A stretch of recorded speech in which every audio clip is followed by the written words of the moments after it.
आता isakal.com आहे देशातील नंबर 1 ची मराठी न्यूज वेबसाईट। प्रत्येक अपडेटसाठी isakal.com ला नक्की भेट द्या। गुड।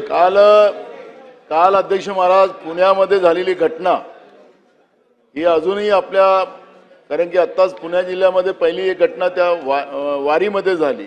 कोयता गँगनी त्या ठिकाणी एका मुलीची छेडखानी केली, त्या ठिकाणी अत्याचार केला आणि काल पुण्यामध्ये घरात असलेल्या मुलीवर ज्या पद्धतीनं त्या ठिकाणी तिच्यावर अत्याचार झालेला आहे अध्यक्ष महाराज, ते महाराष्ट्रामध्ये हे जे चाललेलं आहे हे थांबणार की नाही थांबणार अध्यक्ष महाराज? भयभीत आहेत, घरात राहणाऱ्या भगिनी सुद्धा आता भयभीत झालेल्या आहेत आणि म्हणून शासन मला माहिती आहे, शासन आपल्या आपसातल्या ताळमेळामध्ये आहे, शासनाला ऐकायचं नाही।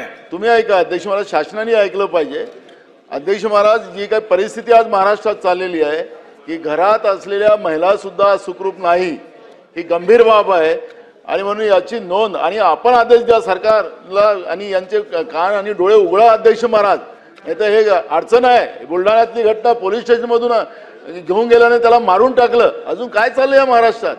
त्यामुळे शासनाने आता भुजबळ साहेबांसारखे सुद्धा मजबूत मंत्री तिकडे आता मंत्रिमंडळात आले, त्यामुळे या महाराष्ट्रामध्ये काय चाललेलं अध्यक्ष महाराज, त्याबद्दलचं गांभीर्य या सरकारला आहे की नाही, या सगळ्या गोष्टीचं सरकारने दखल घेतली पाहिजे आणि आम्हाला याचं सरकारने निवेदन दिलं पाहिजे, ही भूमिका अध्यक्ष महाराज। अस्लम शेख जी।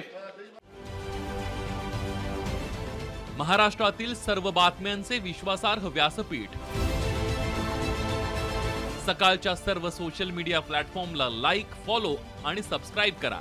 तसंच सर्व नोटिफिकेशनसाठी बेल आयकॉन प्रेस करायला विसरू नका।